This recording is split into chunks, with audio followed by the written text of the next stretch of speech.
Welcome to New York's number 2 sports show. The Yankees defeat the Cleveland Guardians in Game 2 of this best-of-7 ALCS by a score of 6-3.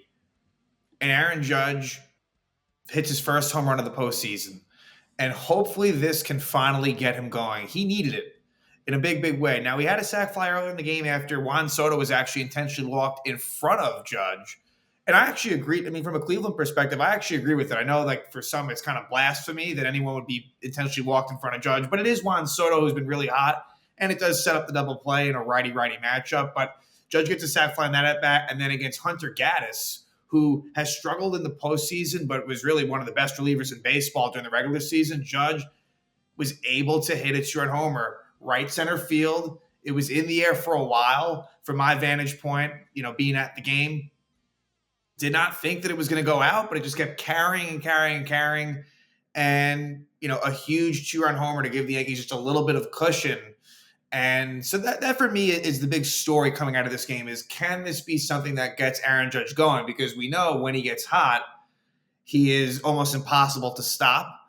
And I just think that was, really, really key at that time. And the Yankees really didn't get very good starting pitching from Garrett Cole. So I've been to 2 playoff games this year. Games started by Garrett Cole in both. Game 1 against Kansas City and Game 2 against Cleveland. And really, he didn't really pitch great in either outing. I would say against Kansas City, he was hit particularly hard. Like, that's what kind of like the overall sentiment was for that one. And this one, just the command was off. He was good at limiting the damage because Cleveland really had opportunities. And for the Guardians, I think it's missed opportunities that they're going to look back on in this game because Cole was kind of on the ropes, specifically in the 4th and 5th inning, and kind of got out of it. So it was kind of bend but don't break for Cole. So it wasn't as if he, was absolutely torched.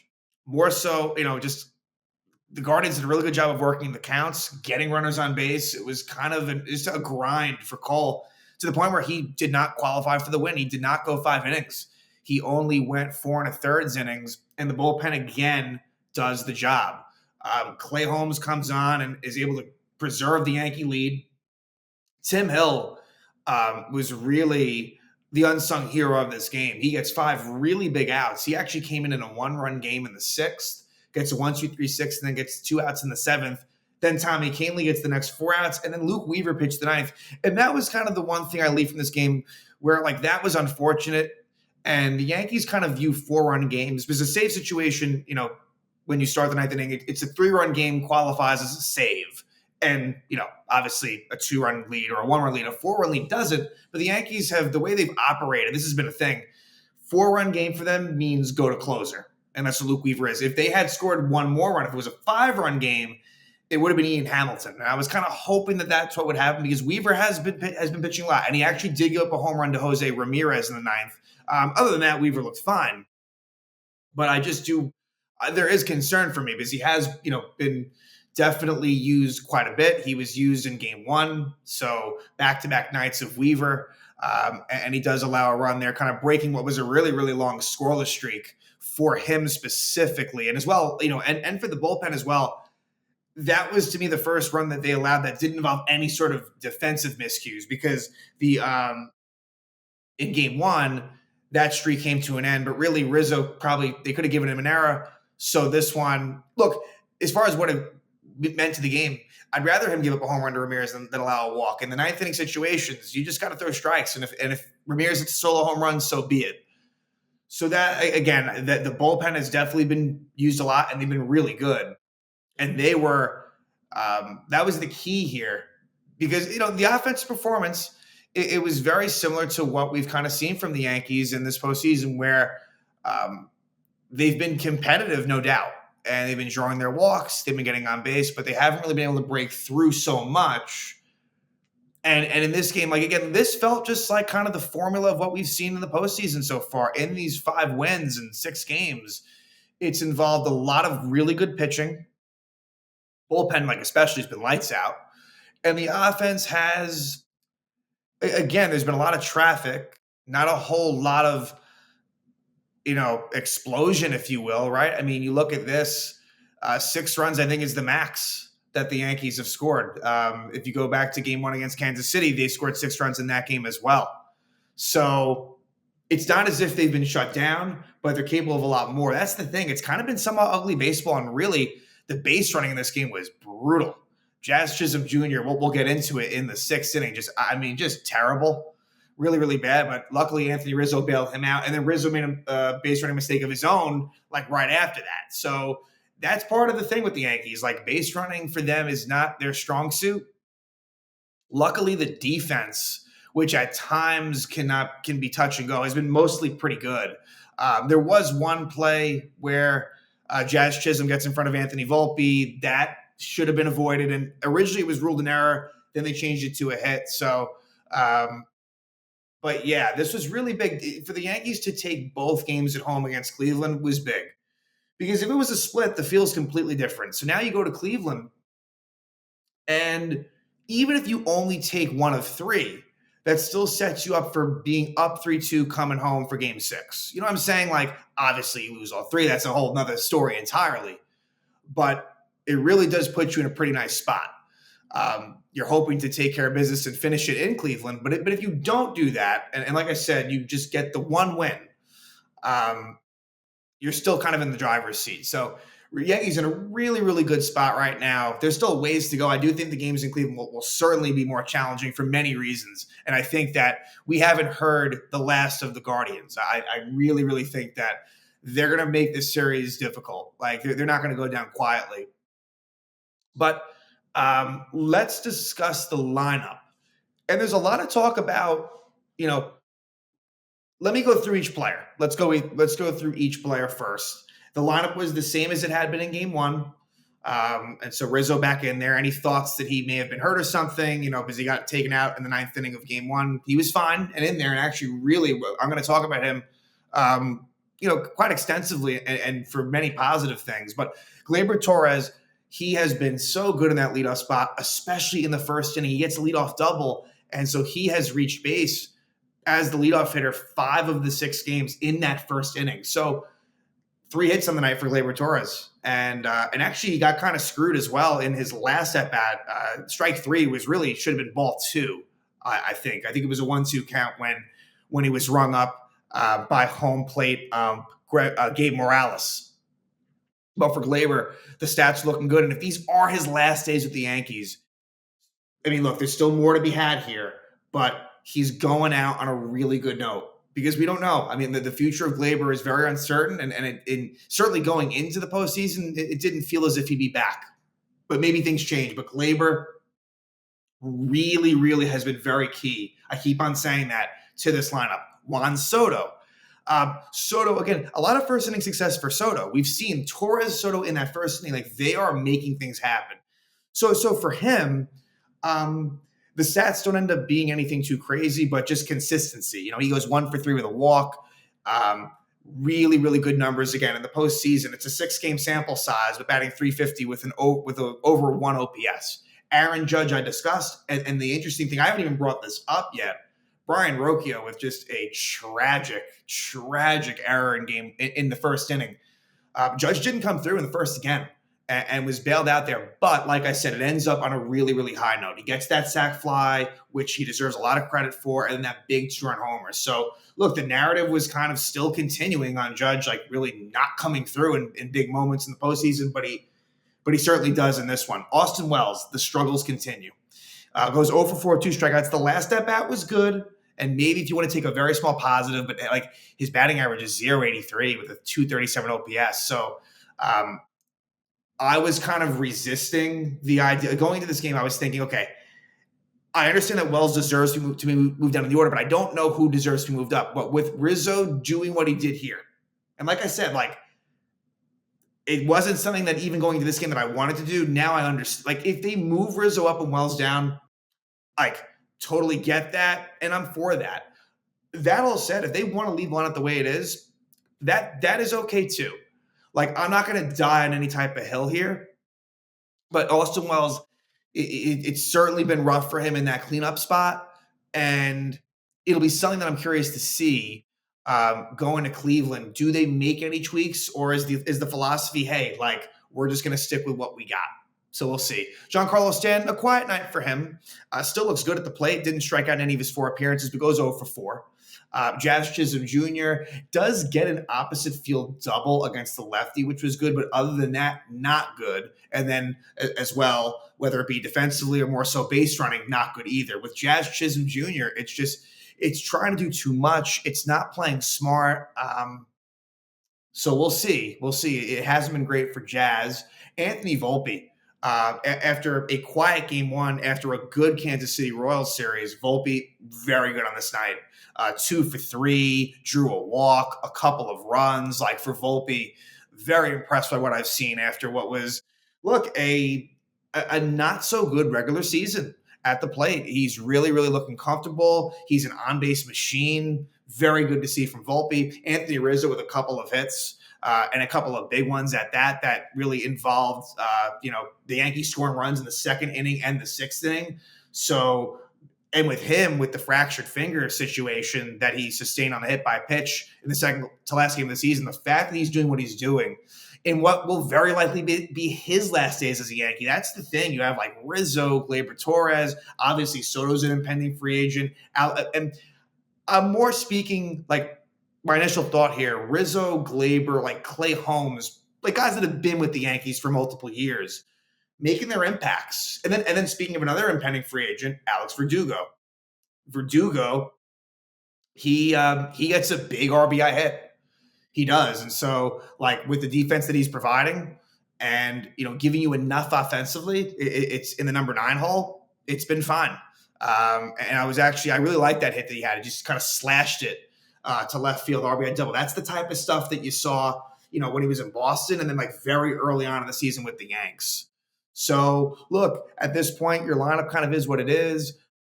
I am not one that really is hoping for Trevino to replace Austin Wells because of the fact that I think Wells has done a really nice job behind, just defensively. And he has a much stronger arm than Trevino. So I don't think that's on their mind. I wouldn't do it either. As far as Chisholm goes, he's going to be starting as well. That one I'd be a little bit more apt to be curious to see, like against the lefty, to go with Birdie, but they're not going to do it. So this is what it is. And look, when you're winning games, it's hard to really be dying to tinker with things. But, at the same time, there are definitely improvements that need to be made that could rear its ugly head later on.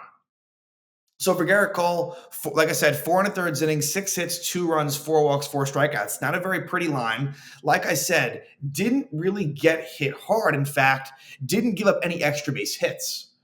So kept Cleveland in the ballpark, kept it to singles and walks. So, again, didn't have his best stuff.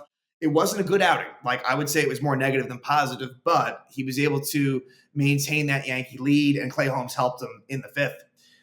For Cleveland, Tanner Bybee, who is really kind of their acting ace, he gets the loss. He goes 1 1/3 innings, 5 hits, 3 runs, 2 of those earned, 1 walk and 2 strikeouts. So not great for Tanner Bybee.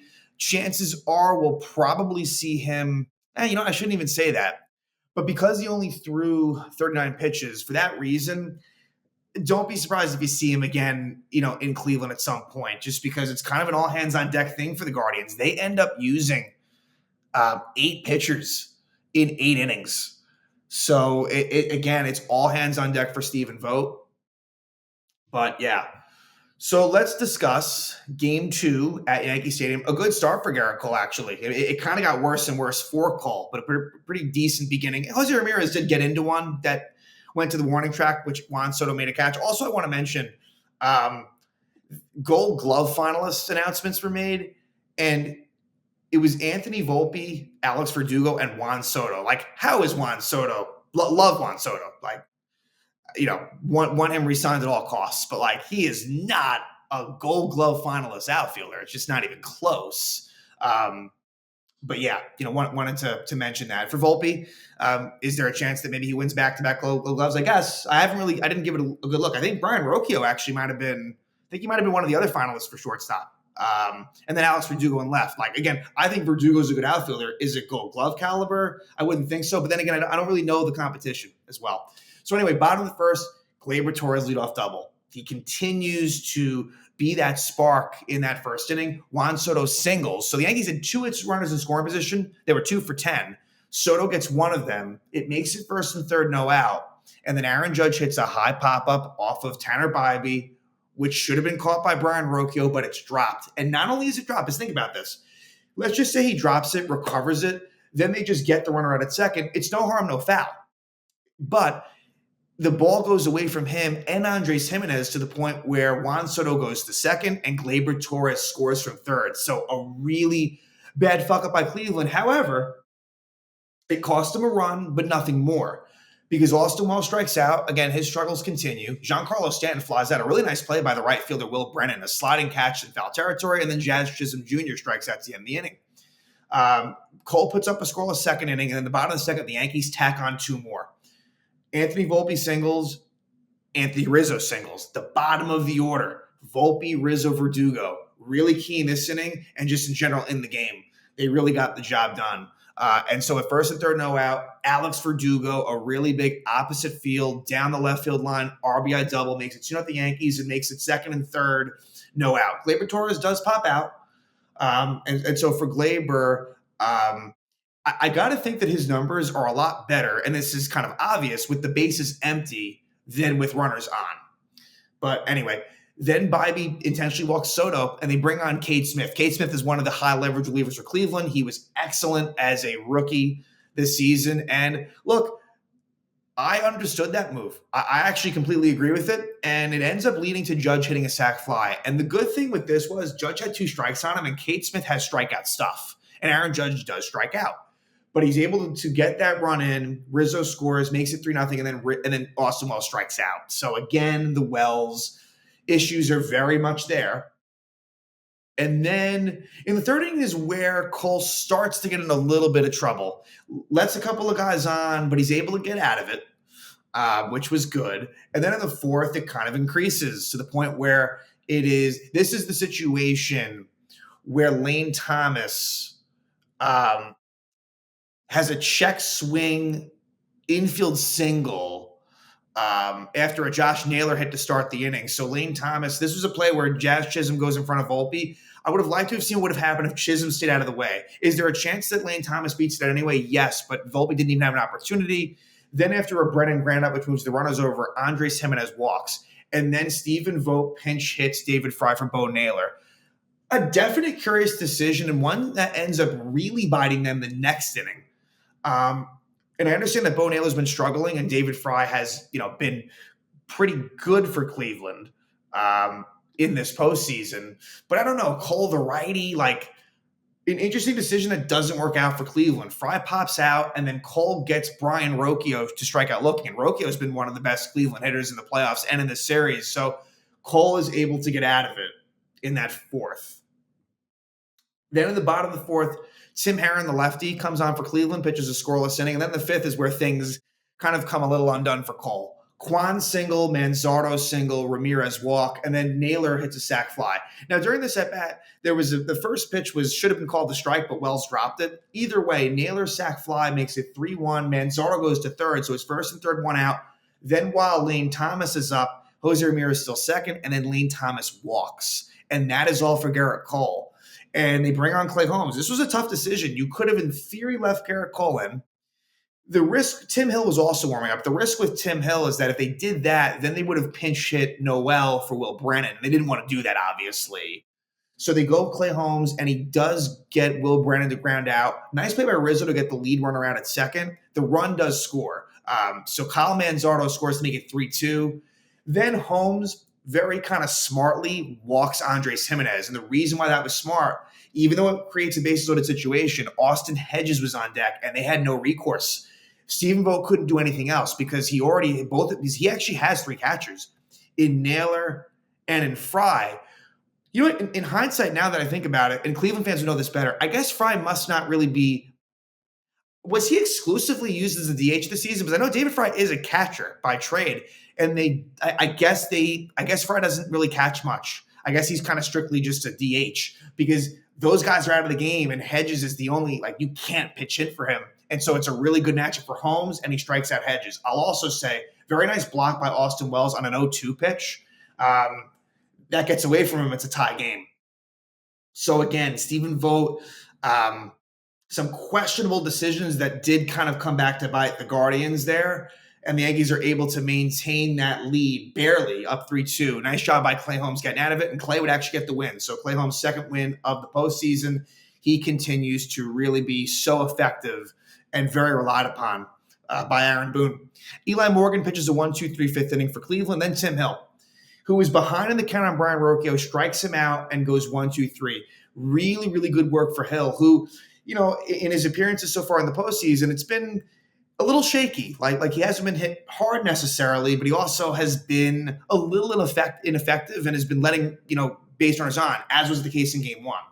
But great job by Hill there. Then Eric Zabrowski, the lefty, comes in. He had pitched in game one. He allowed a homer to Stanton in game one, and he gets into trouble again here. Chisholm Jr. double, which was impressive off the lefty opposite field. Then Anthony Volpe walks. And then with Rizzo up, first and second, no out, Jazz Chisholm Jr. is picked off at second base. You just can't have it. You just cannot have it. And apparently there was supposed to be a double steal. From where I was watching, Chisholm actually should have went. He actually did have the base stolen and just got caught in between, and they threw him out at second.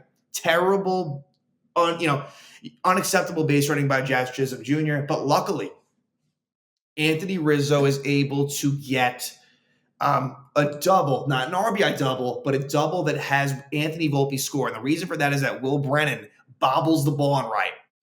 This was impressive. Again, lefty, down the right field line, double for Rizzo. And Volpe was actually stopping at third, which was kind of a mistake, I think, by Luis Rojas. I think even if Brennan fields it cleanly, I'm confident Volpe scores. But because Brennan bobbles it, Volpe is aware enough to see it and go home. A really big run for the Yankees to make it 4-2.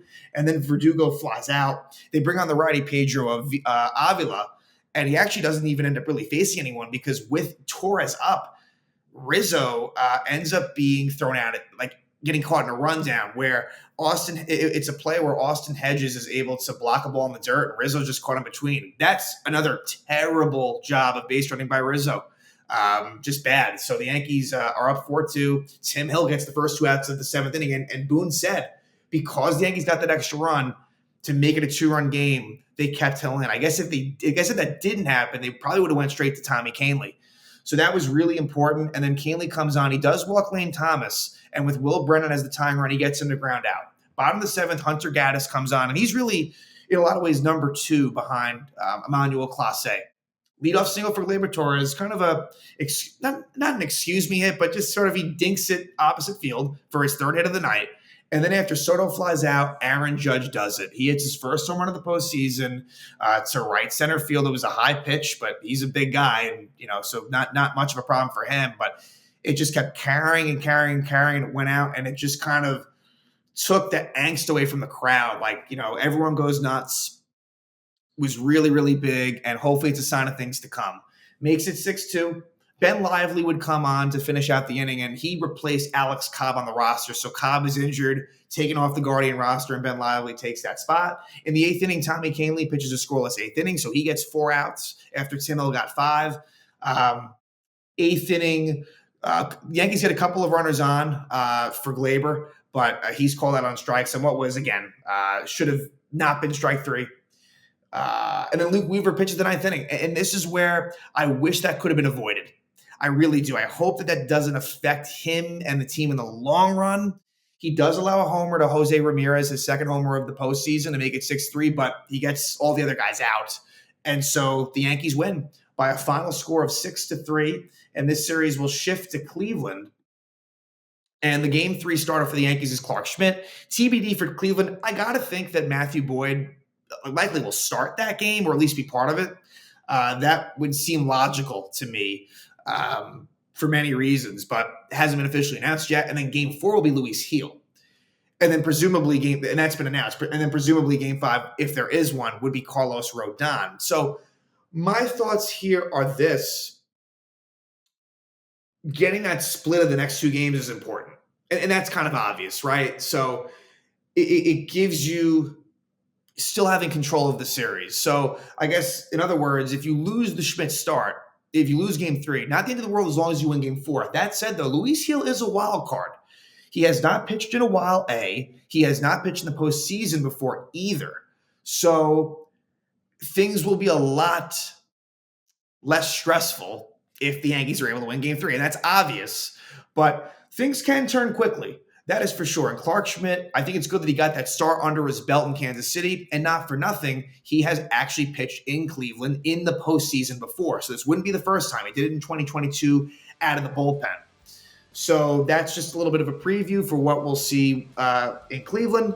But the Yankees are able to take the 2 games at Yankee Stadium. They do the job. They are able to preserve home field advantage.